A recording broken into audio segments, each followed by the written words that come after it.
Siempre he creído que la ropa revela más sobre el observador que sobre quien la lleva.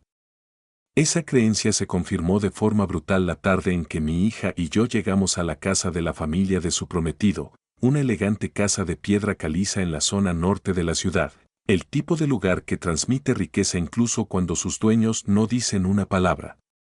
Desafortunadamente, sí dijeron palabras descuidadas y cortantes, y esas palabras cambiaron el rumbo de todas nuestras vidas. En el momento en que se abrió la puerta, escuché una risita, aguda, divertida, sin restricciones. Luego una voz, femenina, nítida y barnizada de prepotencia. Antes de continuar, por favor suscríbete al canal y déjanos saber desde donde nos escuchas en los comentarios. Vaya, miren esto. Nuestro suegro, el caso de Caridad, finalmente ha llegado. Su esposo intentó reprimir una carcajada y falló. Y su hijo, el prometido de mi hija, Mateo Holberg, apoyó el hombro contra el arco de mármol y añadió, Señor, sinceramente espero que no use ese traje para la boda. Parece sacado directamente de un contenedor de donaciones detrás de una tienda de segunda mano. Me tomó un latido comprender lo que estaba pasando. Un segundo latido para sentir el ardor de la humillación en el silencio de mi hija a mi lado. Un tercer latido para decidir que no dejaría que este momento pasara sin registrarse, ni en mi memoria, y ciertamente no sin consecuencias. Ellos veían a un hombre mayor con un traje anticuado, zapatos desgastados y una chaqueta que yo había elegido intencionalmente por su sencillez. Pensaban que yo era un hombre de escasos recursos, alguien que debería estar agradecido por su aceptación. Lo que no sabían, todavía no, era que yo era el dueño de la firma de reclutamiento y colocación corporativa donde cada uno de ellos trabajaba. Ninguno de ellos conservaría su puesto para cuando terminara la siguiente semana laboral. Pero no revelé eso en ese momento. No de inmediato. Las mejores respuestas fermentan. Le di a Mateo un asentimiento educado, como si no hubiera escuchado el desprecio impregnado en su voz. El vestíbulo de la casa brillaba con suelos de piedra pulida, esculturas abstractas que no significaban nada pero costaban mucho, y fotografías de vacaciones enmarcadas que presumían de vidas vividas ruidosamente. Mi hija, Elena, me tiró de la manga. Su sonrisa parecía prestada, como si la hubiera ensayado en el taxi. Papá, entra, susurró. Por favor. Adentro, la madre de Mateo, Beatriz, me lanzó una mirada de pies a cabeza, el tipo de evaluación que se le da a un estante de liquidación. Llevaba joyas en las muñecas y las clavículas de la misma manera que un faro lleva luz, destinadas a ser vistas desde kilómetros de distancia. Nunca juzgamos por las apariencias, dijo Beatriz alegremente. De verdad, no lo hacemos. Las circunstancias son solo circunstancias. Sonreí. He pasado más de 40 años estudiando a los seres humanos, ejecutivos corporativos, fundadores, fraudes, tiranos envueltos en trajes a medida. Si las circunstancias eran tan poco importantes, me pregunté, ¿por qué su voz se alzaba con tal autosatisfacción? Mateo se cruzó de brazos. Entonces, ¿qué hace exactamente, señor? Elena mencionó algo sobre consultoría o algo así. Él ya lo sabía. Me había buscado en Google o lo había intentado. Mi presencia en línea es un fantasma deliberado. Aprendí hace mucho tiempo que cuanto menos puede encontrar el mundo, menos suposiciones hace. Beatriz chasqueó la lengua. Mateo, querido, probablemente no quiera hablar de trabajo. Los trabajos de algunas personas son delicados. Delicados. Esa palabra flotó entre nosotros como una burbuja grasienta. Mantuve mi tono suave. Recuérdenme de nuevo, ¿dónde trabajan todos ustedes? Elena mencionó algo de finanzas. Beatriz se animó al instante. Sí. Todos estamos orgullosamente empleados en Holberg Sterling Capital. Mateo gestiona carteras de nivel medio, Ricardo, mi esposo, es oficial superior de cumplimiento, y yo superviso la capacitación corporativa. Holberg Sterling, repetí lentamente, como si solo hubiera escuchado un dato interesante en lugar del nombre de la misma firma cuya junta directiva aún se sometía a mi juicio. Conozco bien el lugar. Mateo sonrió con suficiencia. ¿Usted? ¿En serio? ¿Cómo? Ese fue el momento, lo admito, en que una pequeña sonrisa, casi invisible, tiró de mis labios. Oh, de varias maneras, dije. Principalmente a través de la autoridad de colocación que mi agencia tiene allí. Lo que significa que yo superviso quién es contratado. Y yo superviso quién es despedido. Sus expresiones se congelaron a mitad de un suspiro. Continué, firme como un metrónomo, y a partir del próximo lunes, ninguno de ustedes regresará a sus puestos. La copa de vino de Ricardo golpeó el suelo de mármol, no se hizo añicos, no se rompió, solo se volcó, como si incluso la gravedad estuviera atónita. La mancha carmesí que se extendía dibujó una flor dentada a través de la inmaculada entrada de la casa. Elena jadeó, papá, ¿qué estás haciendo? Esto no puede ser. Oh, puede ser, dije suavemente. Porque el juicio tiene un costo, y ellos acababan de recibir la factura. El vestíbulo estalló en el momento en que las palabras salieron de mi boca. Beatriz se aferró a su collar como si pudiera anclarla a la tierra. No puedes despedirnos, tartamudeó. Eso es una represalia. Es personal. Es poco ético. Poco ético, repetí suavemente. ¿Así es como llamas a burlarse de un hombre en tu puerta antes de saber nada de él? Ella vaciló. Abrió la boca y luego la cerró de nuevo, como un pez jadeando por una justificación que nunca llegaría. Mateo dio un paso adelante, con el cuello enrojecido. Estás abusando de tu poder, gruñó. Ningún empleador despide a trabajadores por su ropa. Estás actuando como un tirano. No te estoy despidiendo por tu ropa, respondí. Te estoy despidiendo porque puedo. Siguió un silencio, corto, agudo, dentado. El tipo de silencio que muerde antes de sangrar. Me giré hacia la puerta, con el aliento aturdido de mi hija siguiéndome como una fina cinta. Presioné el botón del ascensor una, dos, luego una tercera vez, con más fuerza de la necesaria, lo admito.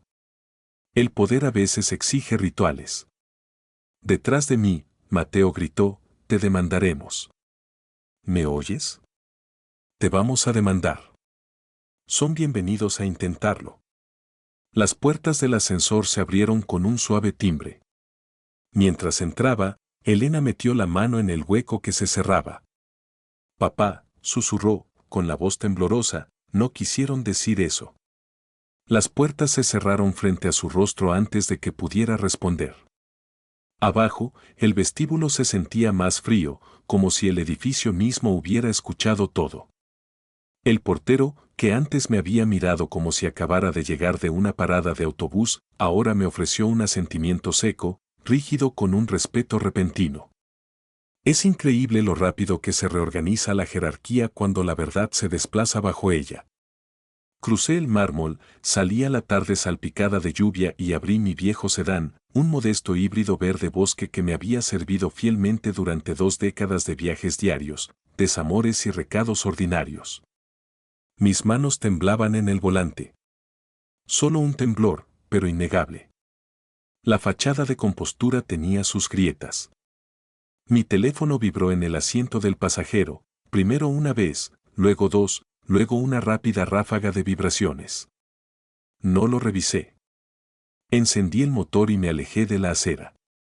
En el espejo retrovisor, vi a Elena salir corriendo del vestíbulo del edificio, gritando mi nombre, agitando los brazos. Su cabello se pegaba a sus mejillas por la lluvia. Su expresión era una mezcla de súplica e incredulidad. No me detuve. Algunas verdades deben cocinarse a fuego lento antes de que puedan decirse sin quemar. El camino a casa se desdibujó en fragmentos, semáforos sangrando en el pavimento mojado, el pulso constante de los limpiaparabrisas, el leve dolor en mi mano izquierda por la vieja artritis. Mi mente repetía la escena en bucle, cada insulto amplificado, cada expresión magnificada. Cuando llegué a mi tranquilo vecindario de casas de ladrillo y arces inclinados, entré en mi entrada y me senté allí, escuchando el tic-tac del motor mientras se enfriaba. Mi teléfono vibró de nuevo. Y de nuevo. Dejé que sonara. Adentro, la casa se sentía pesada, su silencio denso. Dejé mis llaves en el plato de cerámica cerca de la puerta y caminé directamente a mi estudio, mi santuario de libros encuadernados en cuero, madera pulida y el suave tic-tac de mi colección de relojes exhibida en un solo estante de vidrio. Un reloj en particular me llamó la atención, un modelo de cuarzo de los años 70 que había comprado en un mercadillo por solo unos pocos dólares porque alguien pensó que estaba roto. Con un poco de cuidado, un poco de paciencia, había funcionado perfectamente cada día desde entonces. La gente a menudo juzga mal el valor. Los relojes. La ropa. Los hombres. Cerca de la hora de la cena, la puerta principal se abrió. Elena todavía tenía su vieja llave de la universidad, y nunca se la había pedido ni una sola vez en todos estos años. ¿Cómo pudiste hacer eso?, gritó, entrando en la sala con el cabello húmedo por la lluvia y el rímel borroso en sombras tenues debajo de sus ojos. Papá, ¿en qué estabas pensando? Cierra la puerta, dije en voz baja. Los despediste. A todos. Mateo está destrozado. Sus padres están destrozados. Mi boda se supone que es en 3 meses. Se le entrecortó la respiración. 3 meses, papá. Caminé hacia la cocina y llené la tetera. El agua siseó mientras subía. Mi silencio solo la hizo enojar más. Cometieron un error, insistió. Una mala broma. Reaccionaste de forma exagerada. No fue una broma, dije. Quisieron decir cada palabra. No, estás tergiversando esto.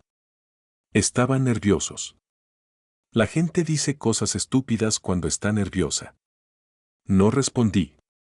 En cambio, caminé hacia mi estudio, abrí mi computadora y puse la grabación del timbre que le había comprado al conserje esa tarde. Un pequeño favor comprado con una sonrisa educada y unos pocos cientos de dólares. Elena, dije, mira. Ella lo hizo. Y mientras las palabras se repetían, suegro caso de caridad y traje de contenedor de donaciones, su rostro cambió. Lentamente. Capa por capa. El reconocimiento amanecía como moretones bajo la piel. Repitió el video. Luego lo pausó. Luego lo repitió de nuevo. La tetera chilló desde la cocina, pero ninguno de los dos se movió. Cuando el video terminó, susurró, no sabía que fuera tan malo. No. No lo sabía. Porque ella había estado en la cocina buscando vino cuando se dijo lo peor. Yo lo había escuchado todo. Ella solo había escuchado los ecos. Pensé que estabas exagerando, murmuró. Mi voz se mantuvo nivelada. ¿Parezco estar exagerando ahora? Se desplomó en una silla. La habitación se sintió de repente más pequeña, 2 personas, una verdad y un mundo reorganizado entre ellos. ¿Qué se supone que debo hacer?, susurró. Esa, dije, es tu decisión. Elena se fue esa noche sin terminar su té. No dio un portazo, simplemente se envolvió en su abrigo, susurró, necesito tiempo, y salió bajo la lluvia. La ausencia que dejó se sintió más pesada de lo que su presencia jamás había sido. Para el lunes por la mañana, la tormenta dentro de mí se había destilado en algo más frío, más afilado, propósito. A las 8:30, mi pantalla se iluminó con una llamada de Martín Guerra, el director de recursos humanos de Holberg Sterling. Yo lo había colocado en ese puesto hace casi 7 años, cuando todavía creía que la ambición era un maratón en lugar de una carrera televisada. Oscar, comenzó, con voz tensa, recibí 3 paquetes de despido de tu oficina. Todos para los Albert. Simultáneamente. Eso es correcto.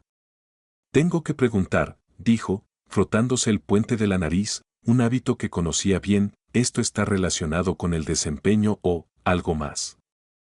Revisa sus expedientes, dije. Verás que su trabajo es adecuado. Nada más. Lo adecuado no es motivo de despido. Holberg Sterling es un lugar de trabajo de libre contratación, Martín. Y el contrato de autoridad de colocación le otorga a mi agencia la última palabra. Hizo una pausa. No para pensar, no, Martín era demasiado inteligente para eso. Hizo una pausa porque sabía exactamente lo que esto significaba política, profesional y socialmente. Finalmente, exhaló.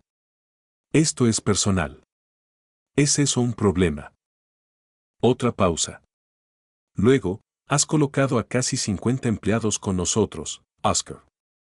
No tengo la intención de poner en peligro una asociación estable. Bien, dije. Entonces procesa los paquetes. Cuando terminó la llamada, cerré mi computadora un poco más fuerte de lo necesario. No por enojo, ejecución. Precisión. El tipo de decisión que construye imperios y destruye ilusiones. Al mediodía, salieron los correos electrónicos de despido y el mundo de los albergues se inclinó bajo ellos. Mi teléfono empezó a sonar de nuevo alrededor de las 2. Primero una llamada, luego otra, luego una marejada de desesperación vibrante. Para la quinta llamada, escuché el crujido de pasos en mi porche. La puerta principal se abrió, por supuesto que sí.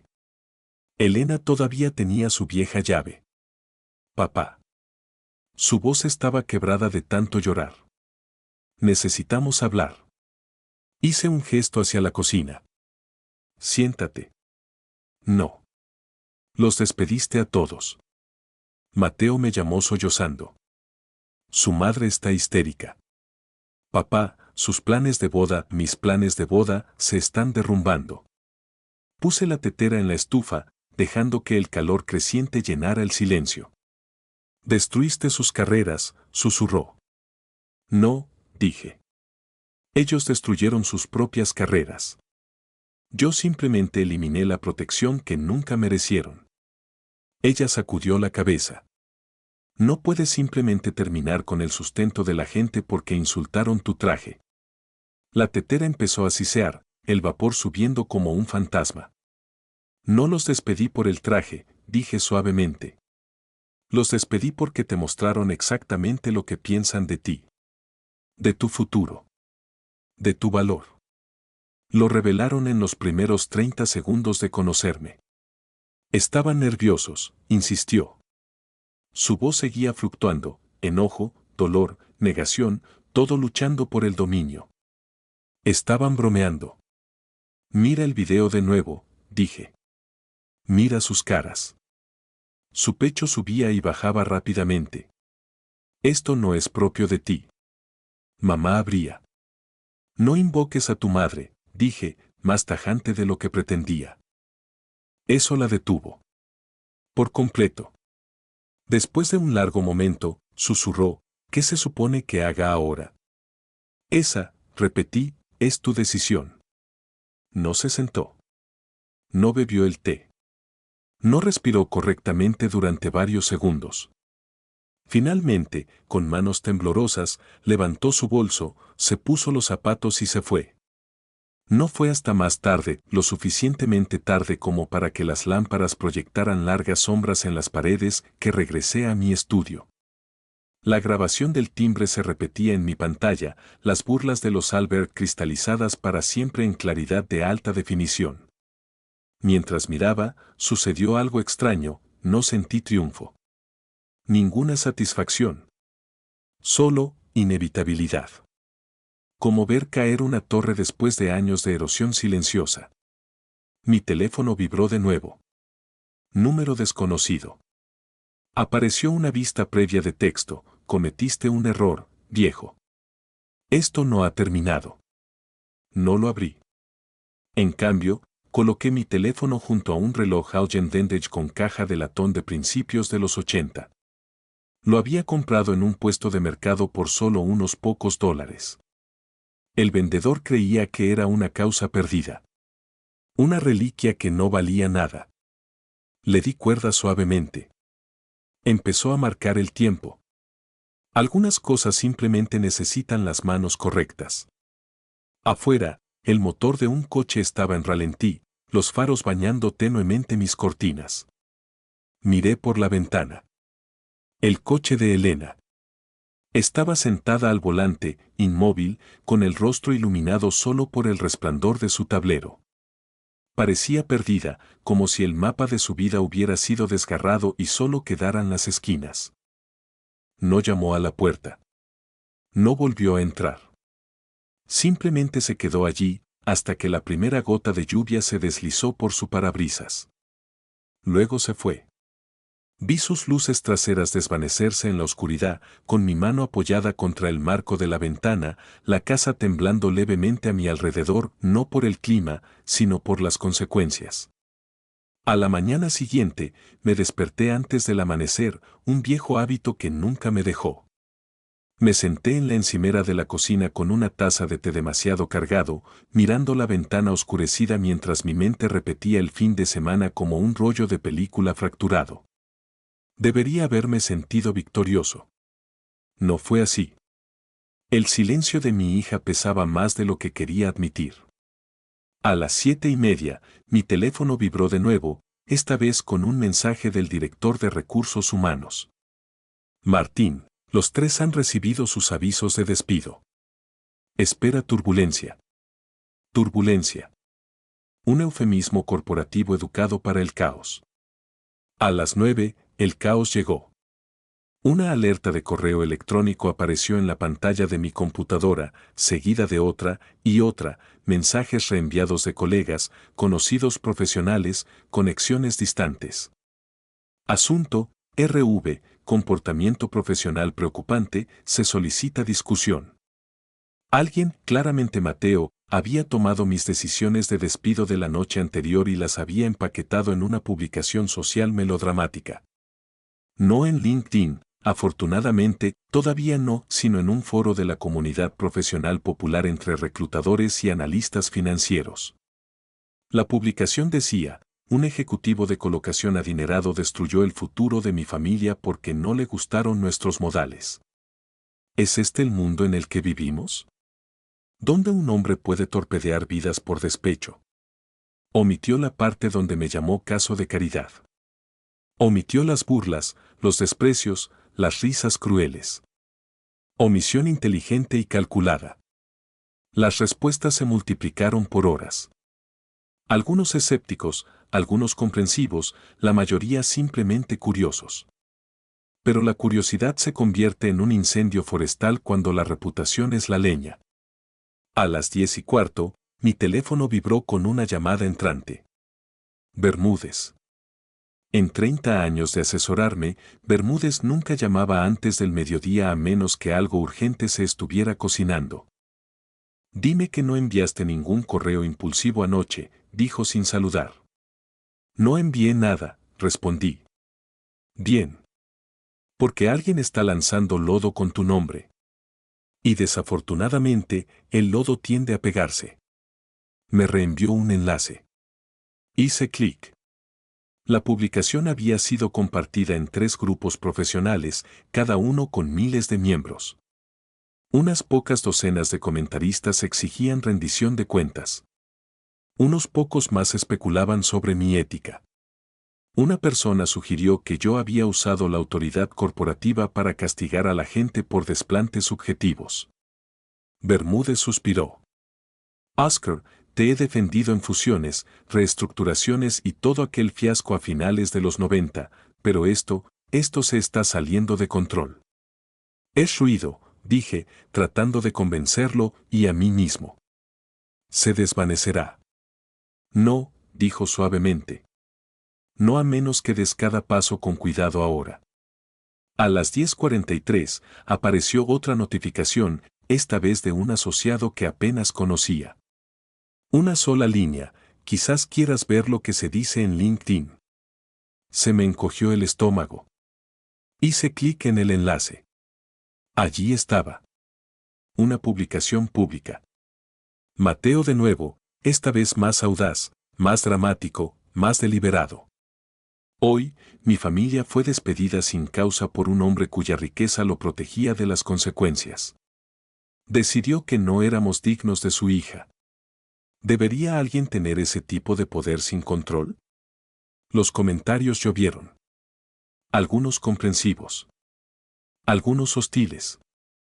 Algunos haciendo preguntas que yo no quería que se hicieran. Cerré los ojos. Conté 3 respiraciones. Luego los abrí de nuevo. Mi teléfono vibró una vez más, esta vez con un nombre que reconocí al instante, Sara.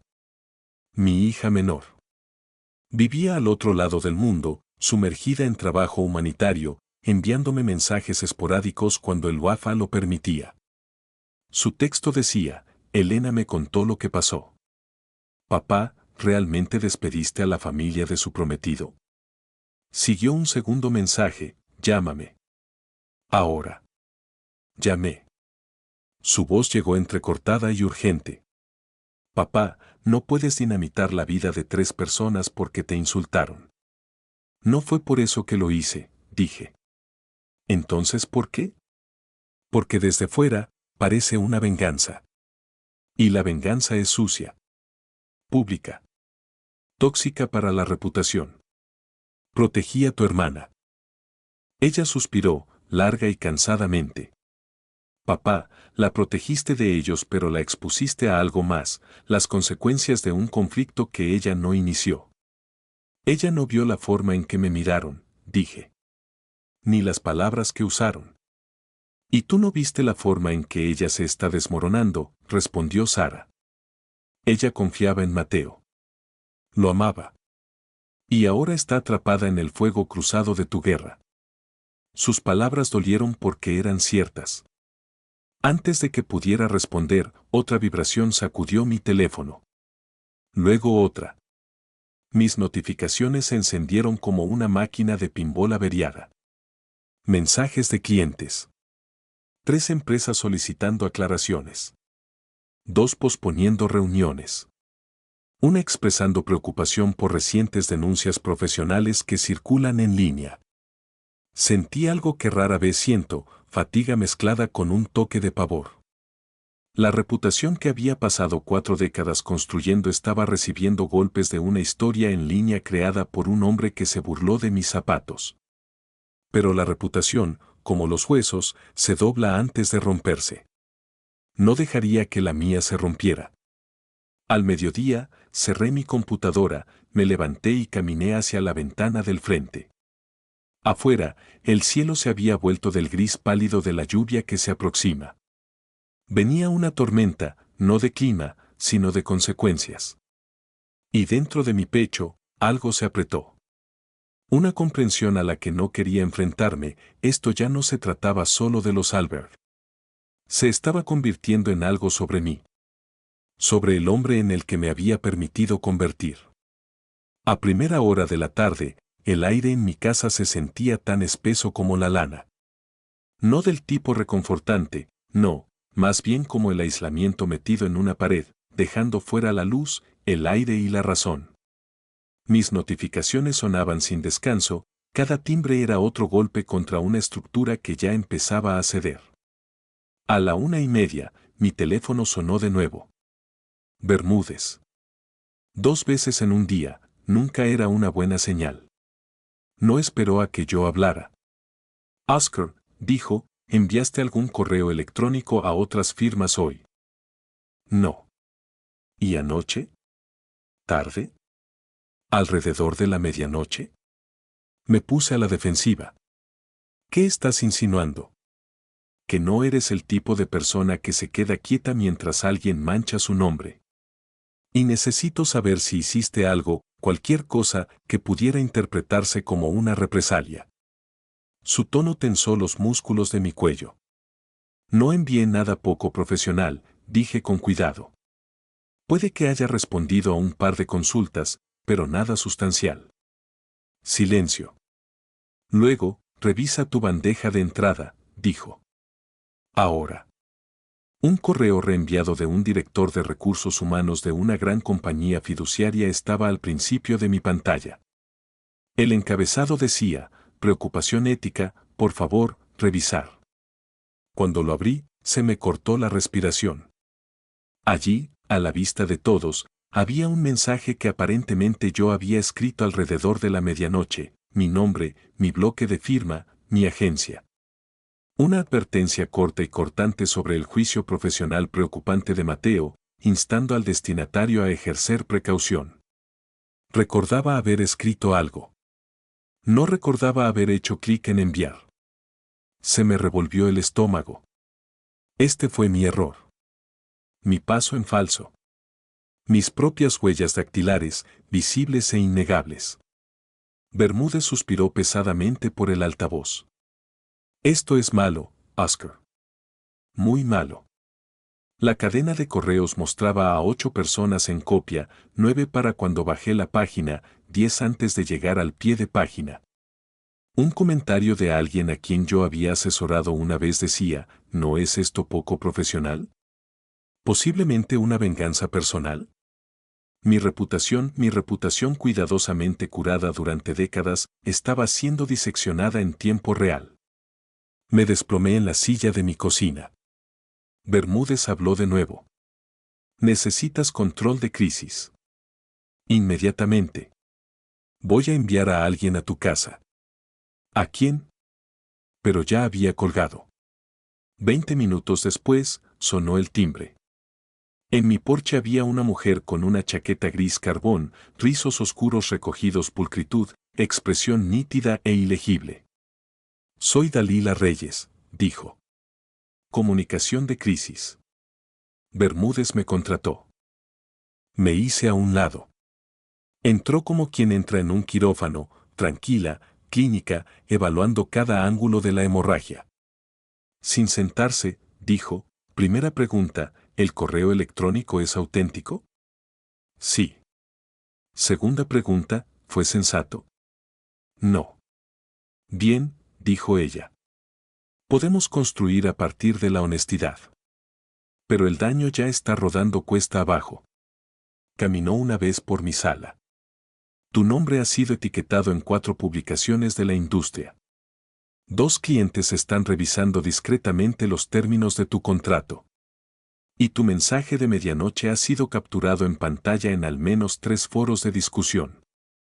Su franqueza debería haber dolido. En cambio, me sentí extrañamente aliviado. Alguien más finalmente decía la verdad en voz alta. ¿Qué hago?, pregunté. Deja de enviar correos. Deja de publicar. Deja de reaccionar. Levantó una mano. A partir de este momento, no haces nada sin que yo lo apruebe. No me gusta que me pongan un bozal. No te están poniendo un bozal, corrigió. Se está evitando que hundas tu propio barco. Finalmente se sentó. Publicarás una declaración, dijo. No una disculpa, todavía no una aclaración. Algo que reconozca un malentendido, no una falta. Odio las no disculpas. Son herramientas necesarias, respondió. Como la anestesia. A nadie le gusta el sabor, pero a todos les gusta evitar el dolor. Antes de que pudiera responder, mi teléfono vibró de nuevo. Un mensaje de Elena. Mateo publicó otra actualización. Tienes que ver esto. Con el pavor revolviéndose en mi estómago, abrí el enlace. Un video. Mateo, sentado dramáticamente en la tenue sala de sus padres, hablando sombríamente a la cámara como un hombre dirigiéndose a una nación en crisis. Dijo, amaba a Elena, de verdad. Pero su padre decidió que no éramos lo suficientemente buenos. Usó su riqueza como arma para aplastarnos. Estamos sufriendo. Tenemos miedo. Y esperamos que otros se unan a nosotros contra esta injusticia. Incluso se secó los ojos con un pañuelo. Actuación. Calculada. Manipuladora. Y sin embargo, miles de personas le daban me gusta, comentaban, compartían. Dalila miraba por encima de mi hombro. Es bueno, admitió. Aterradoramente bueno.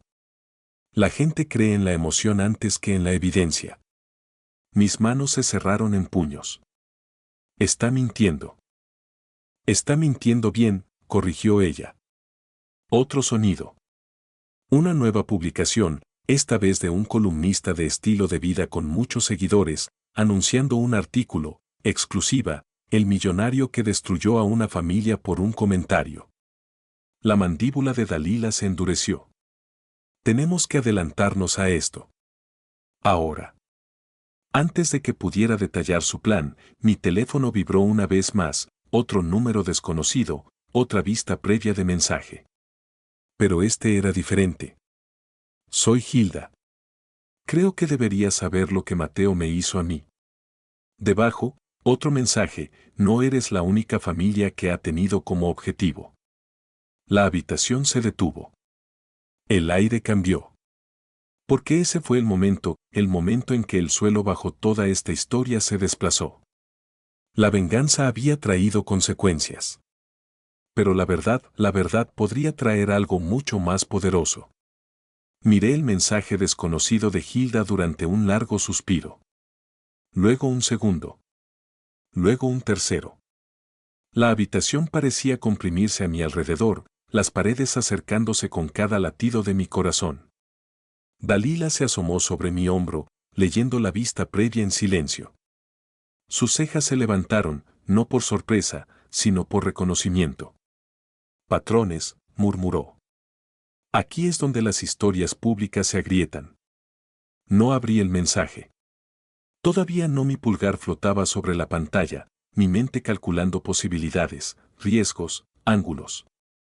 Después de décadas en el negocio de la colocación, aprendes cuándo actuar con rapidez y cuándo dejar que la información respire. Ahora mismo, necesitaba aire. Antes de que pudiera responder, el timbre sonó de nuevo, dos timbrazos agudos, asertivos, no asustados. Dalila se levantó.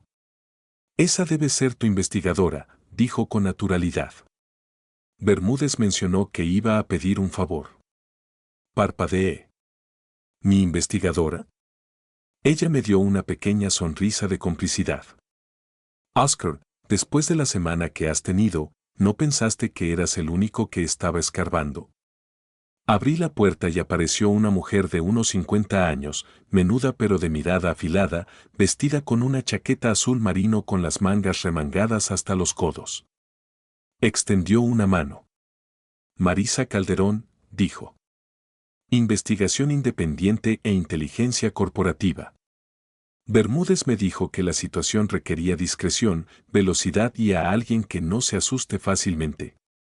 Su apretón de manos fue firme. Su presencia lo era aún más. Nos reunimos en mi estudio, Dalila sentada en el brazo de una silla, Marisa extendiendo una carpeta delgada sobre mi escritorio. Adentro había hojas impresas, capturas de pantalla y perfiles financieros subrayados con trazos firmes de amarillo. Marisa habló como si estuviera dando un informe ante un comité del Congreso. Pasé 48 horas tirando de los hilos. Lo que encontré es iluminador. Me preparé. Hizo un gesto hacia la primera página. Mateo Holberg, 34 años, su historial crediticio se desplomó en el último año. Una carga de deuda significativa, 2 tarjetas de crédito premium al límite, 2 pagos atrasados de su coche de lujo, alquiler vencido de su loft en el distrito River West. ¿Cuánto alquiler vencido?, pregunté. Casi 4,000, dijo. La administración del edificio ya ha publicado un segundo aviso. Dalila silbó suavemente. Eso no es un bache financiero. Es un sumidero. Marisa continuó, deslizando otra página hacia adelante. Su madre, Beatriz, inmersa en compras de marcas de diseñador que exceden con creces sus ingresos reportados. Joyas, bolsos, ropa de boutique. Un patrón de gasto estético de alto costo. ¿Qué hay del padre?, pregunté. Ricardo golpeó con su bolígrafo, visita el casino en Evanston con precisión de relojero. 2 veces al mes. Siempre retirando entre $200 y $300. Nunca sumas grandes, nunca cantidades irregulares. La señal de un apostador que pierde, murmuré. O la de un hombre que intenta sentir control en dosis pequeñas y asequibles, respondió Marisa. De cualquier manera, la familia está financieramente tensa. Muy tensa. Dalila se reclinó. Así que su rabieta en línea no era por justicia. Era por supervivencia. Y desesperación, añadió Marisa. La gente desesperada crea historias dramáticas. Sus palabras quedaron flotando en el aire como una verdad que nadie quería reconocer demasiado alto. Antes de que pudiera hablar, mi teléfono vibró. Elena llamando. Dalila asintió levemente, indicando que debía responder. Salí al pasillo y me llevé el teléfono al oído. ¿Elena? Su voz era ronca, desgastada. Papá, ¿viste el video de Mateo? Lo vi. Exhaló temblorosamente. La gente en mi trabajo está hablando de eso. Mi jefe me preguntó si necesitaba tiempo libre. ¿Lo necesitas? Ese no es el punto. Su voz se quebró. El punto es que, ya no sé qué creer. Puedo ayudarte, dije con ternura. No quiero ayuda, espetó, y luego se suavizó de inmediato. Solo, necesito espacio. Todo se siente como arenas movedizas. Las decisiones rápidas en arenas movedizas son peligrosas. Papá, susurró, ¿estás seguro de que estás haciendo esto por mí? ¿O, por ti mismo? La pregunta dolió más de lo que ella pretendía. Te estoy protegiendo, dije. ¿Pero alguna vez te detuviste a preguntar si yo quería esa protección? El silencio que siguió se sintió estructural, como si algo fundamental entre nosotros se hubiera desplazado unos centímetros del centro. Terminó la llamada abruptamente. Me quedé allí, con el teléfono todavía pegado al oído, escuchando la tenue estática de una línea vacía. Cuando regresé al estudio, Marisa y Dalila me estaban esperando, ambas leyendo mi expresión. ¿Tu hija? Preguntó Dalila. Asentí. Entonces necesitas esto, dijo Marisa, deslizando otro documento hacia mí. Esto llegó del mismo número que envió el primer mensaje. Parece que Mateo tiene un historial. Finalmente abrí el mensaje de Hilda. Una foto de un anillo de compromiso roto. Una nota corta, me prometió un futuro, luego se marchó 3 semanas después de que mi padre reestructurara su patrimonio. Él hace esto, señor Oscar. Casa mujeres cuyas familias tienen dinero. No soy la única. Por favor, no deje que su hija sea su próxima víctima. El siguiente mensaje golpeó con más fuerza. Si quiere entender la verdad, hable conmigo. Mi mandíbula se apretó. Mi pulso no se aceleró. En cambio, algo más frío reemplazó mi enojo anterior, algo más afilado que la venganza, más firme que la furia, claridad. Miré a Marisa. Encuéntralo todo, dije. Cada mujer.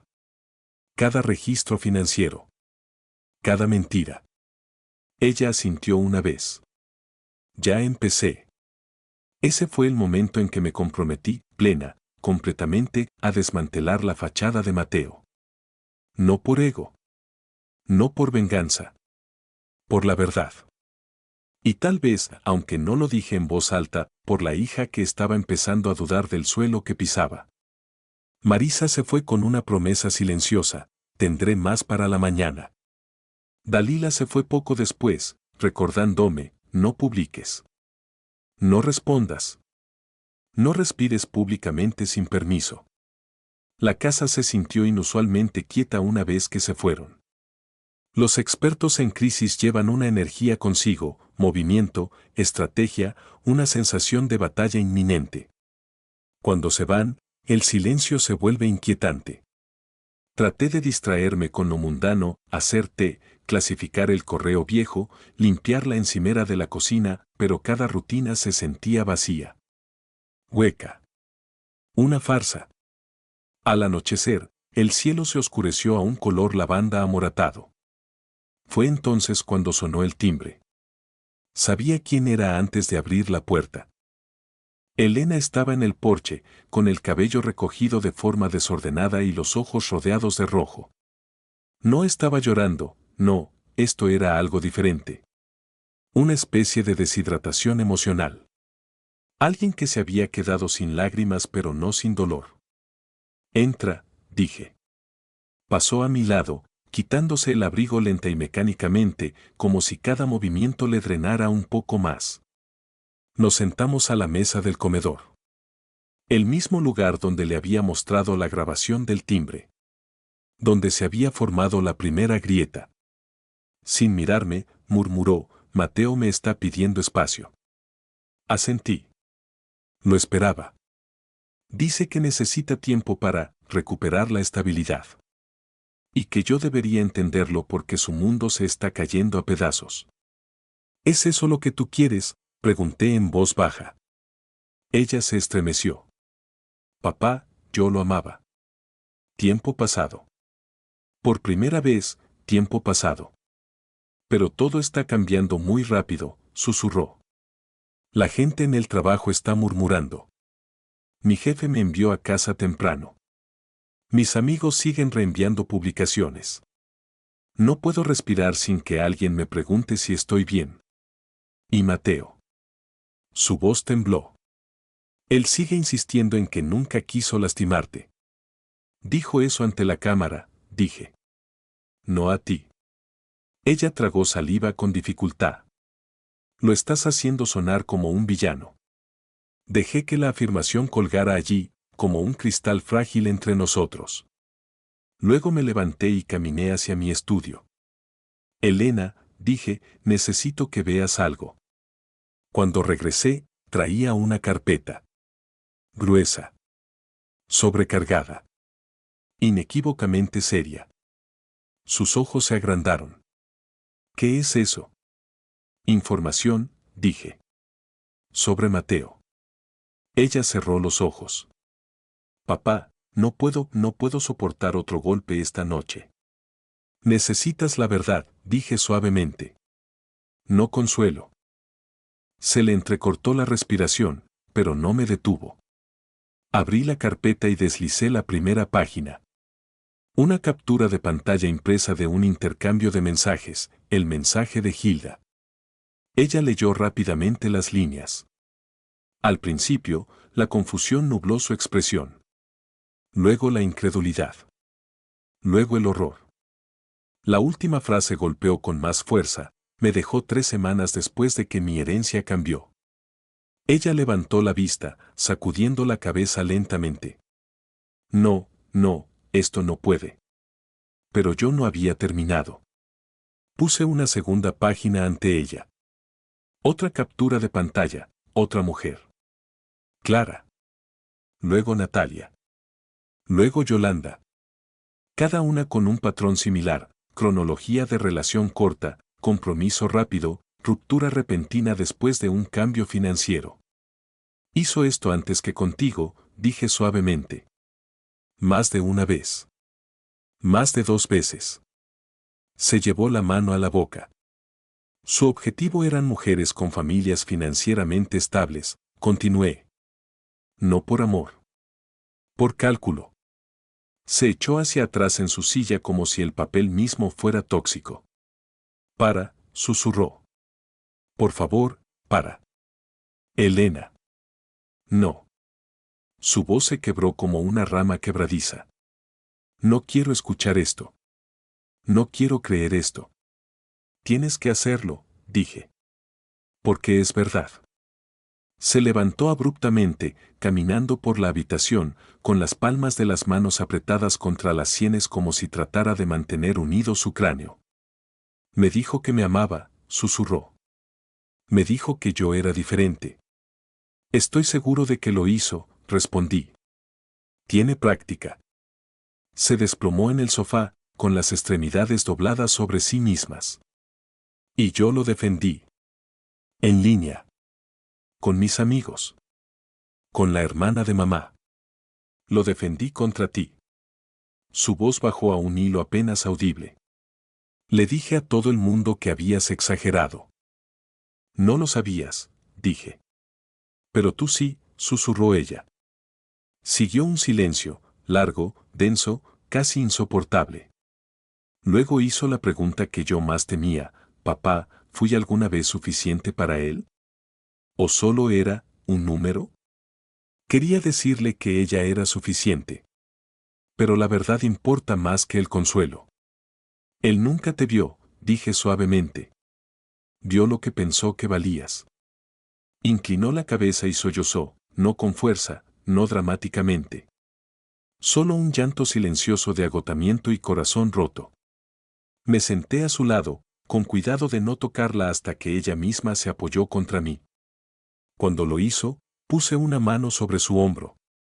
Ligera. Presente. Silenciosa. Después de varios minutos, levantó la vista. Sus ojos estaban rojos, pero algo nuevo habitaba allí, algo más duro, más afilado. Papá, dijo, con la voz firme, quiero copias de todo. De todo. ¿No tienes que? Sí, dijo ella. Tengo que hacerlo. Por primera vez desde que comenzó esta pesadilla, no se estaba rompiendo. Se estaba transformando. Estaba poniéndose de pie. Mañana, dijo, voy a hablar con Mateo. Quiero mirarlo a los ojos cuando intente mentirme. Asentí. Se limpió la cara, se levantó, recogió su abrigo. En la puerta, se detuvo. Papá. Sí. Tenías razón. La puerta se cerró tras ella con un clic suave y no sentí ningún triunfo. Solo el peso de lo que cuesta la verdad. No dormí esa noche. No realmente. Entraba y salía del sueño, escuchando ecos de la voz quebrada de Elena en los rincones de mi mente. Cada vez que cerraba los ojos, la misma pregunta se repetía como un mantra desgastado: ¿la estaba protegiendo o me estaba reivindicando a mí mismo? Al amanecer, no tenía respuesta. A las 8:30, regresó Marisa, puntual como la marea.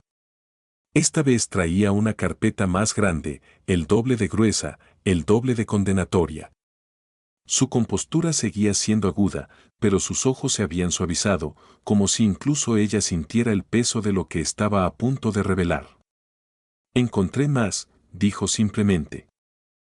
Extendió los documentos sobre mi mesa del comedor, mi pobre mesa, que se había convertido en un campo de batalla por la verdad. Gráficos. Capturas de pantalla. Cronogramas financieros. Anuncios de compromiso. 4 mujeres hasta ahora.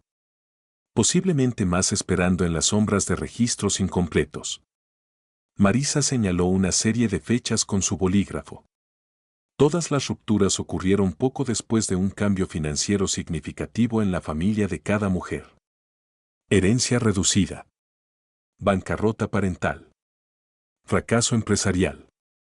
Acuerdo de divorcio. Todas y cada una. ¿Y las propuestas de compromiso?, pregunté. Prontas, dijo ella. Casi formuladas. Generalmente entre los 5 y 7 meses. Dalila, que había llegado momentos antes, sacudió la cabeza. Usó el romance de la misma manera que otros usan los préstamos, algo para apalancarse. Marisa asintió. Mateo selecciona objetivos con antecedentes financieros estables o prometedores. Familias que parecen tener recursos. Luego encanta, se compromete, propone. Y una vez que siente que la ganancia financiera se le escapa, corta los lazos. Frío, murmuró Dalila. Calculado. Depredador. Miré la información el tiempo suficiente para que las palabras se volvieran borrosas. Esto ya no se trataba de insultos en una puerta. Esto era un patrón. Una estrategia. Una carrera de manipulación disfrazada de romance. Marisa vaciló antes de deslizar el último documento hacia mí. Este, dijo, es el más preocupante. Una hoja de cálculo. Codificada por colores. Columnas ordenadas con etiquetas, prospectos. Antecedentes financieros. Retorno proyectado. Factores de riesgo. Se me encogió el estómago. ¿Es esto, de Mateo? Muy probablemente, dijo Marisa. Recuperado de una cuenta compartida en la nube vinculada a su correo. Parece que estaba rastreando a las mujeres a las que cortejaba. Evaluándolas. Casi como inversiones. Retorno, repetí. La palabra sabía amarga. Retorno proyectado sobre mujeres. Dalila hizo una mueca. Esto lo destruirá públicamente. Y privadamente, añadió Marisa. No se recuperará de esto. Debería haber sentido satisfacción. Pero no fue así. Porque cada línea de esa hoja de cálculo era un clavo en la memoria del amor de mi hija. Antes de que pudiera cerrar la carpeta, mi teléfono vibró. Un mensaje de Elena. Me reuniré con Mateo a las 6. Quiero todo lo que puedas darme. Siguió otro mensaje, casi de inmediato. Él quiere hablar en privado. Necesito escucharlo mentir. Dejé el teléfono, con la mano aún sobre el cristal frío. Dalila me observaba con atención. Sabes que esto la va a destrozar, dijo. Ya lo hizo, respondí. Entonces, ¿por qué darle más dolor? Porque el dolor con la verdad es mejor que el consuelo construido sobre el engaño. Ella absorbió eso, sin estar de acuerdo ni en desacuerdo, solo reconociéndolo. A las 6, mientras la lluvia tejía hilos de plata en las ventanas, Elena se enfrentó a Mateo en un pequeño parque en Lincoln Square. Yo no fui. No escuché. Pero Marisa sí. Tenía ojos y oídos en todas partes. Cuando regresó más tarde, traía un pequeño dispositivo de grabación y una expresión a la vez triunfante y triste. Lo negó todo al principio, dijo. Luego cambió de táctica. Trató de decir que todo eran coincidencias. Intentó encantarla. Cuando eso falló, afirmó que estaba bajo estrés emocional. Luego estrés financiero. Luego presión de sus padres. Y ella no le creyó nada, adiviné. Correcto, dijo Marisa. Ella lo dejó hablar. Luego le mostró los mensajes. La hoja de cálculo. Los mensajes de Hilda. Las otras mujeres. Todo. Imaginé a mi hija bajo la lluvia, sosteniendo la verdad en sus manos como una espada. ¿Cómo reaccionó él?, pregunté. Mal, dijo Marisa. Trató de darle la vuelta. Luego suplicó. Luego arremetió. El colapso clásico. Finalmente, dijo algo que selló su destino. ¿Qué? Marisa lo repitió suavemente. Solo te propuse matrimonio porque pensé que tu familia era segura. Una incisión limpia y profunda. Una confesión. La verdad final. Me senté, sintiéndome de repente más pesado. Mi hija había escuchado las palabras que ningún ser humano debería escuchar jamás de alguien a quien alguna vez amó. ¿Ella lo terminó?, pregunté. Lo hizo, respondió Marisa. Con calma. Con decisión.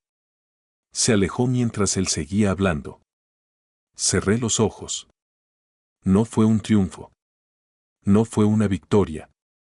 Solo el lento y doloroso asentamiento de una verdad que desearía que ella nunca hubiera tenido que aprender. Cuando volví a abrir los ojos, la línea entre padre y vengador se había desdibujado aún más. Yo había querido justicia. Ahora, no estaba seguro de en qué me estaba convirtiendo. Pero la tormenta estaba lejos de terminar.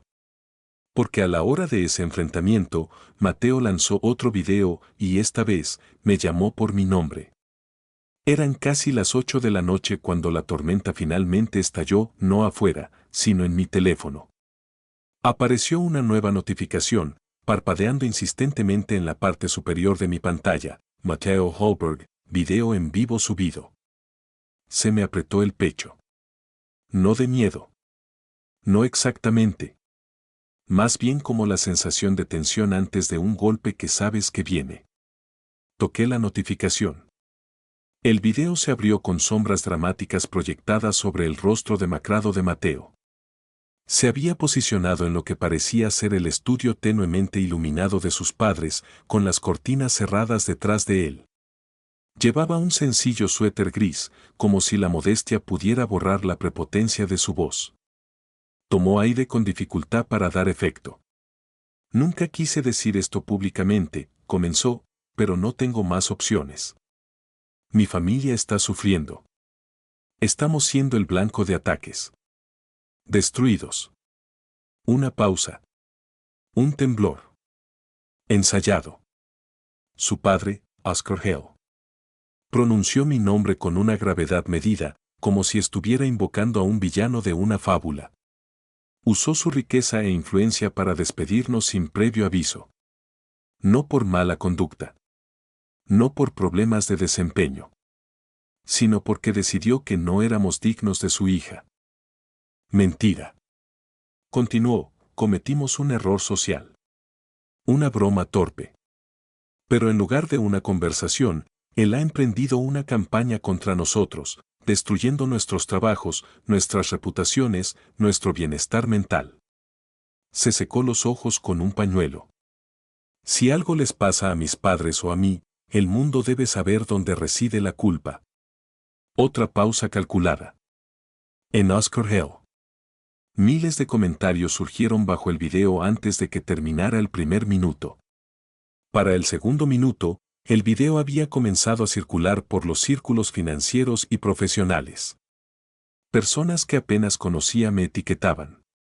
Algunos me defendían, muchos me cuestionaban.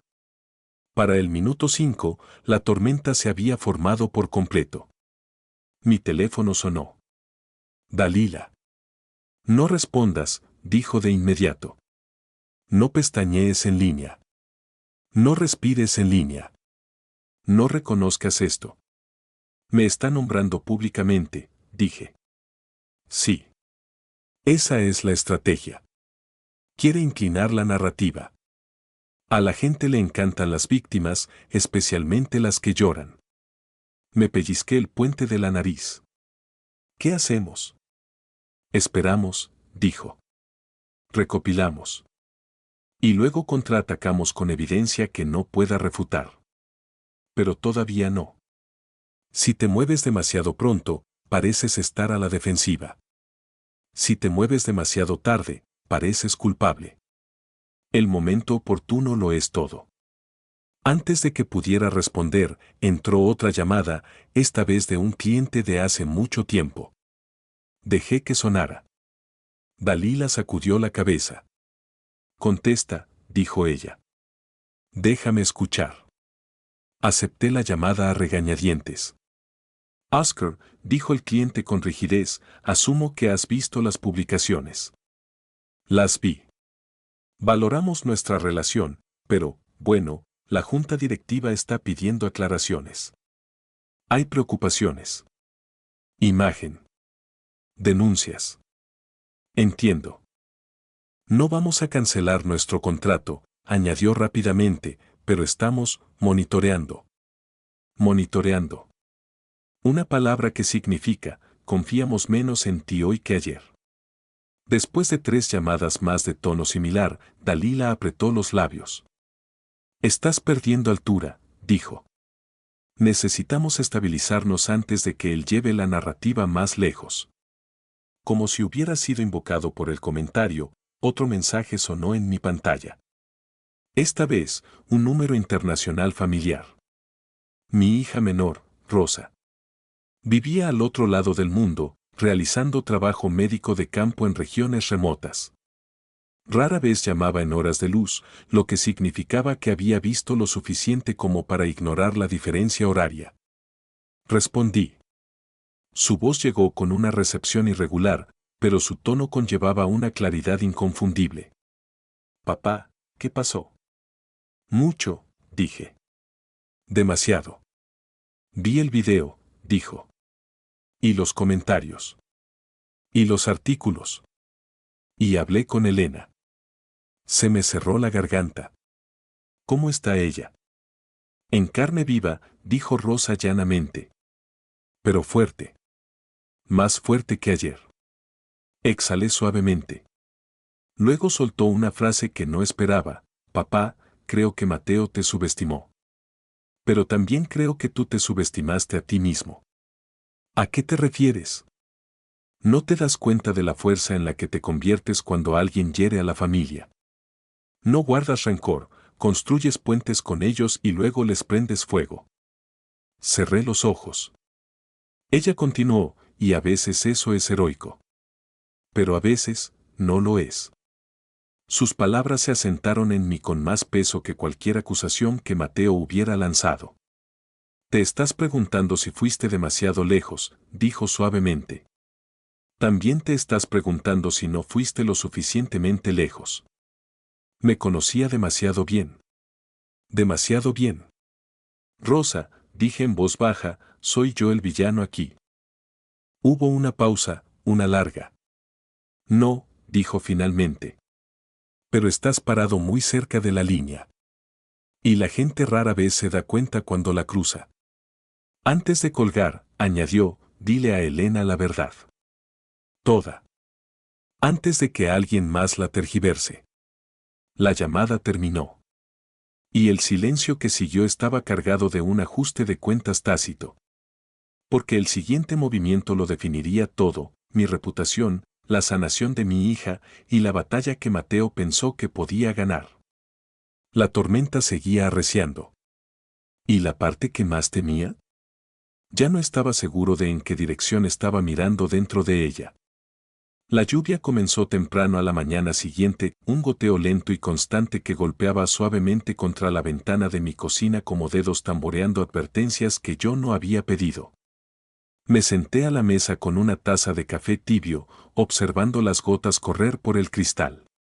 Mi teléfono estaba boca abajo, como si se negara a participar en el caos que contenía. A las 9:30, llamaron a la puerta. Marisa no esperó a que la invitaran, entró con la energía de una mujer que había descubierto algo volátil. Encontré un hilo, dijo, quitándose el abrigo húmedo. Y cuando tiré de él, toda la tela empezó a deshilacharse. Abrió su bolso y dejó una carpeta de manila el doble de gruesa que la de ayer.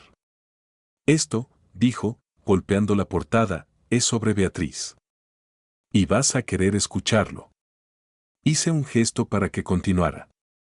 Resulta que Beatriz tiene una hermana, comenzó. Nombre, Adela Alarcón. Vive en un barrio tranquilo cerca de Oak Park. Casa modesta. Administradora escolar jubilada. Finanzas limpias. Gastos conservadores. Nada inusual. Hasta ahora, eso suena totalmente opuesto a Beatriz, dije con ironía. Marisa sonrió levemente. En efecto. Pero aquí está el giro. Sacó una hoja, documentos bancarios resaltados en amarillo. Hace 2 años, Beatriz convenció a su hermana para que confirmara un préstamo con garantía hipotecaria.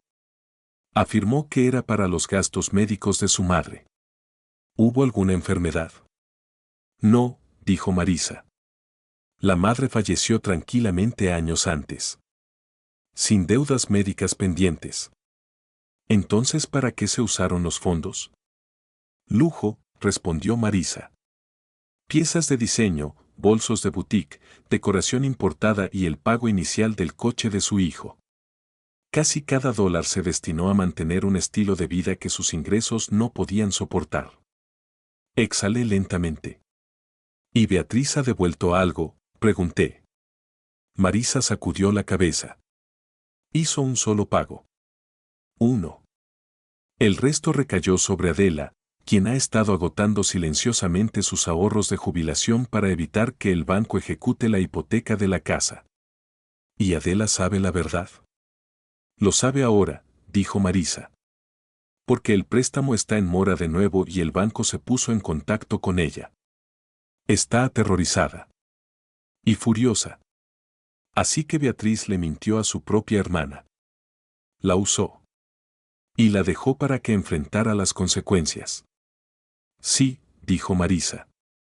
Y eso convierte a Adela en una parte muy interesada. posiblemente una muy vocal. Dalila, que había llegado momentos antes, se inclinó hacia adelante. Esto no es solo una ventaja, dijo. Es una inversión de la narrativa. El público ve a Beatriz como una víctima temblorosa de tu supuesta crueldad. No saben que explotó financieramente a su propia familia. Marisa asintió. Adela ya ha insinuado que quiere hablar. Comprendí la implicación. Una voz de verdad desde dentro de la familia Alberg podría cambiar toda la percepción pública. Aún así, algo se me apretó en el pecho. No quiero usarla como arma, dije suavemente. Ella también es una víctima. Las víctimas también pueden ser testigos, respondió Marisa.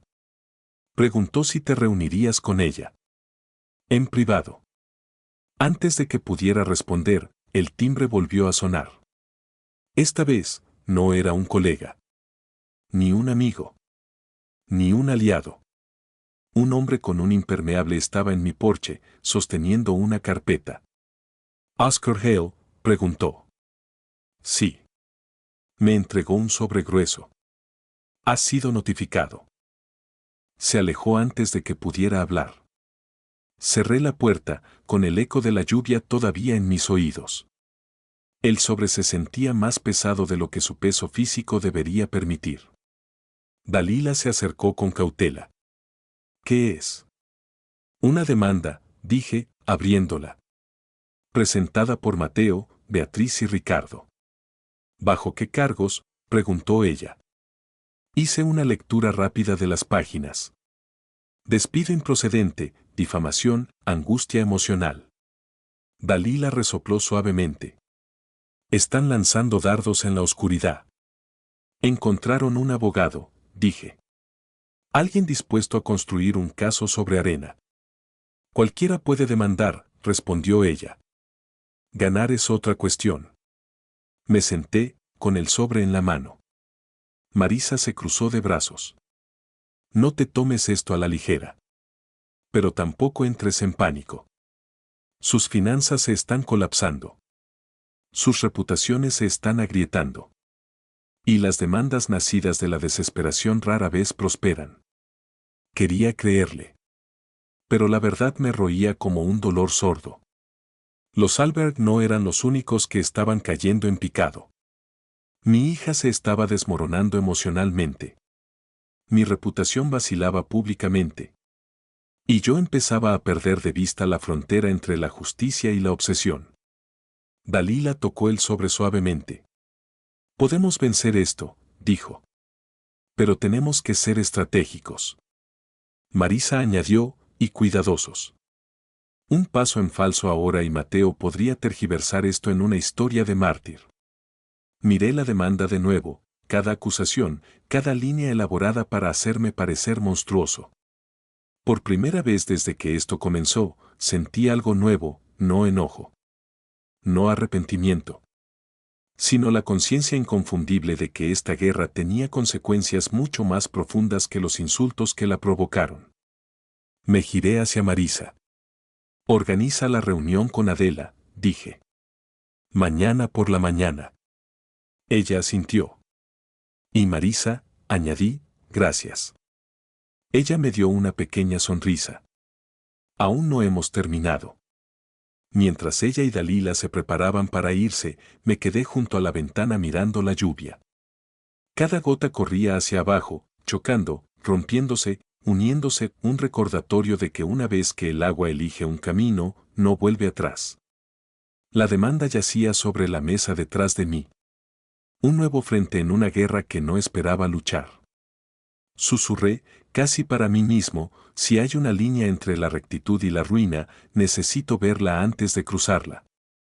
Adela eligió un pequeño café en el extremo oeste de Oak Park para nuestra reunión a la mañana siguiente, un lugar tranquilo con sillas desparejadas y el tenue olor a canela y granos tostados. Un lugar donde la vida ordinaria todavía funcionaba, a diferencia de la agitación que rodeaba la mía. Ya estaba sentada cuando llegué, con las manos envolviendo una taza humeante como si buscara valor en su calor. Su cabello, suavemente veteado de plata, estaba recogido en un moño flojo, y su postura reflejaba la dignidad cansada de alguien que había mantenido unida a una familia demasiadas veces. ¿Es real?, preguntó cuando me acerqué. Sí. Gracias por reunirse conmigo. Señaló la silla frente a ella. Pensé que si alguien finalmente estaba dispuesto a decir la verdad sobre mi hermana, al menos debería invitarle a un café. Su intento de humor se resquebrajó por los bordes. Me senté. Lamento lo que ha tenido que pasar. Ella exhaló un suspiro largo y tenso, como si hubiera estado conteniendo la respiración durante años. Sabía que algo andaba mal, dijo. Solo que no sabía qué tan profundo llegaba ese mal. Golpeó la carpeta que había traído, más gruesa de lo que esperaba. Beatriz vino a mí afirmando que necesitaba ayuda para las facturas médicas de nuestra madre, explicó Adela. No lo cuestioné. Pensé, es mi hermana. Por supuesto que la ayudaré. Por supuesto que está diciendo la verdad. Sus labios temblaron de amargura. No sabía que nuestra madre falleció casi sin deudas. No sabía que Beatriz quería el dinero para bolsos de lujo y alfombras importadas. No sabía que estaba cubriendo los gustos caros y los pagos atrasados de su hijo. Deslizó una página hacia mí, estados de cuenta del préstamo, avisos de mora en amarillo brillante, registros de pago que mostraban una sola cuota por parte de Beatriz. Todo esto recayó sobre mí, dijo. Usé mis ahorros de jubilación. Cobré una anualidad. Vendí la vieja camioneta de mi esposo. Bajó la mirada. Y Beatriz nunca dijo una palabra. Lo lamento, repetí suavemente. Ella me miró a los ojos, marrones, firmes, heridos. No estoy aquí por simpatía, señor Ale. Estoy aquí porque el mundo piensa que mi hermana es una víctima de algún ejecutivo tirano. Mientras tanto, yo me estoy ahogando por culpa de sus decisiones. Su voz se tensó. ¿Y Mateo? Ese chico ha vivido de ilusiones toda su vida. Beatriz lo mimó, Ricardo lo permitió, y ninguno de ellos enfrentó jamás una consecuencia hasta ahora. Y en lugar de asumir su responsabilidad, te echan la culpa a ti. Se inclinó más cerca.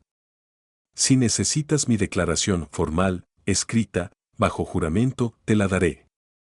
Parpadeé. ¿Estás segura? Ella levantó la barbilla. He estado en silencio durante demasiado tiempo. Y el silencio es caro.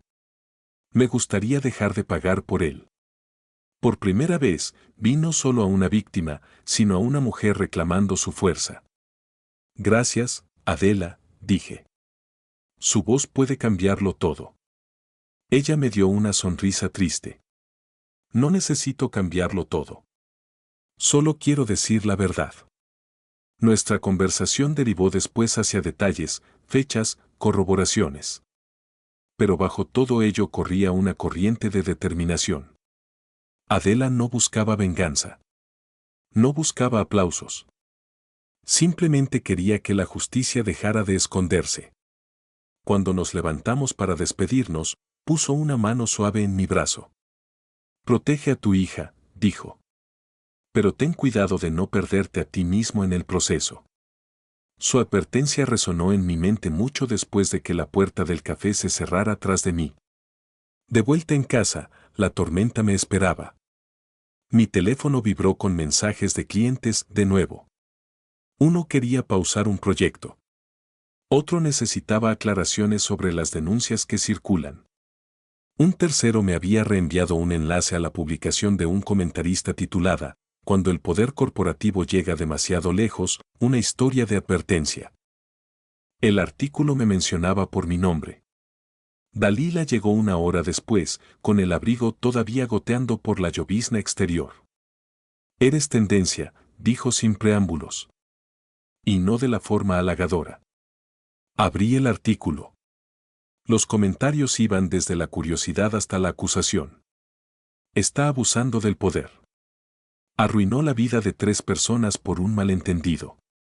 ¿Por qué un solo hombre tiene tanta influencia? Dalila se cruzó de brazos. Esperábamos una reacción negativa, pero la demanda la amplificó. El video de Mateo la aceleró. Y ahora la especulación pública es combustible para el fuego. Me miró. Necesitamos publicar pruebas pronto. No todas. Solo las suficientes para cambiar la dirección del viento. Antes de que pudiera responder, Marisa entró en la habitación con nuevos documentos. Hablé con Adela, dijo. Está dispuesta a firmar una declaración. Podemos usar su testimonio para contrarrestar las afirmaciones de Beatriz y mostrar el patrón de deshonestidad. Eso ayudará, dijo Dalila. Pero todavía necesitamos el momento adecuado. Miré entre ellas, dos mujeres ayudándome a luchar en una guerra en la que nunca quise entrar. Y entonces, casi involuntariamente, el pensamiento regresó: ¿cuánto de esto se trata de proteger a mi hija y cuánto de negarme a ser humillado? La línea entre ambas cosas se había reducido a un hilo. Más tarde esa noche, después de que Dalila y Marisa se fueron, me quedé en mi estudio mirando mi colección de relojes, el silencioso tic-tac de los engranajes ofreciendo la ilusión de orden. Pero bajo el tic-tac, la duda susurraba: ¿y si la justicia y la obsesión suenan igual una vez que empiezan a resonar? La mañana después de mi reunión con Adela llegó gris y sin viento, uno de esos días en los que incluso los pájaros parecían reacios a probar el aire. Me senté en mi oficina, los papeles de la demanda a mi lado, la carpeta de pruebas abierta y una tensión punzante en el pecho que se sentía casi física. A las 9 en punto, llegó Dalila, con el cabello recogido con fuerza y el abrigo alborotado por el frío. No podemos esperar más, dijo, dejando su teléfono sobre mi escritorio. Mateo publicó otro video. Más corto esta vez. Más dramático. Y el algoritmo se está alimentando de él como lobos hambrientos. Abrí el video. Había seleccionado un fondo más pulido esta vez, una sala neutral, iluminación costosa, una planta cuidadosamente colocada detrás de él. El tipo de entorno destinado a implicar estabilidad emocional. No sé por qué el señor Allen nos odia, dijo, con la voz quebrándose lo justo para parecer auténtico. Pero lo estamos perdiendo todo. Mis padres no pueden dormir. Yo no puedo trabajar. Hemos sido abandonados por amigos. Nos están cazando. Cazando, murmuré. Eligió esa palabra a propósito. Sí, respondió Dalila. Porque, cazando, lo convierte en presa. Y la presa genera simpatía. Levantó la barbilla. Por eso vamos a publicar una prueba hoy. Una prueba pequeña, añadió Marisa, entrando detrás de ella. No todo el arsenal. Solo lo suficiente para fracturar su fachada. Colocó un papel en mi escritorio, un extracto de los mensajes de texto entre Mateo y su amigo Guillermo. Aquellos donde Mateo describía a Elena como una ganancia a largo plazo, una pareja inteligente, un futuro estratégico. Publicamos solo esta parte, dijo Marisa. Nada más por ahora. Dejemos que el público asimile sus palabras. Dalila asintió. Lo enmarcaremos limpiamente, sin insultos, sin comentarios. Solo una simple declaración: por transparencia, aquí hay un elemento omitido en la narrativa. Eso es todo. Miré el documento. Una cosa era exponer a Mateo en privado. Otra muy distinta era exponerlo públicamente. Una vez que publiquemos esto, dije, no hay vuelta atrás. No ha habido una vuelta atrás desde hace mucho tiempo, respondió Dalila suavemente. Cerré los ojos. Momentos después, los abrí con la claridad de un hombre que elige una dirección, sabiendo que esa dirección traía consecuencias. Publíquenlo, dije. Marisa asintió, escribió rápidamente, adjuntó la captura de pantalla y presionó enviar. 15 minutos después, mi teléfono comenzó a vibrar, un zumbido bajo y continuo de notificaciones apilándose una tras otra. Comentarios. Reenvíos. Reacciones. Dalila revisó las respuestas en vivo. El sentimiento inicial está cambiando, anunció. La gente está confundida. Algunos enojados. Muchos sorprendidos. Es suficiente. No es una victoria todavía. Pero es un giro. Marisa añadió, los periodistas ya nos están contactando para verificar. Los responsables esperarán. Los irresponsables, no. Exhalé. Así que elegimos bien el momento. Dalila asintió. Por ahora. Pero el respiro fue breve. A las 10:40, Elena me envió un mensaje. Papá, tengo que ir para allá. Pasó algo. Un escalofrío me recorrió. Cuando llegó 30 minutos después, sus mejillas estaban rojas por el viento y sus ojos tenían un brillo que no era de tristeza, sino de resolución. Me envió un mensaje, dijo, entregándome su teléfono. El texto en la pantalla decía, Elena, por favor, no dejes que el odio de tu padre arruine nuestro futuro. Sabes que te amo. Sabes que todo esto se trata de su ego. Ella tragó saliva con dificultad. No puede aceptar que esto se acabó. ¿Y qué es lo que tú quieres?, pregunté. Quiero, dijo ella lentamente, terminar con esto de forma limpia. Públicamente. Se me cortó la respiración, pero no la interrumpí. Quiero publicar una declaración oficial, continuó. Anunciando que el compromiso ha terminado. Aclarando que descubrí cosas sobre el que hicieron que la relación fuera insostenible. Sin drama. Sin insultos. Solo la verdad. Se me apretó el pecho. Estaba pasando del desamor a la transformación, a la recuperación de sí misma. ¿Estás segura?, pregunté. Sí, dijo ella.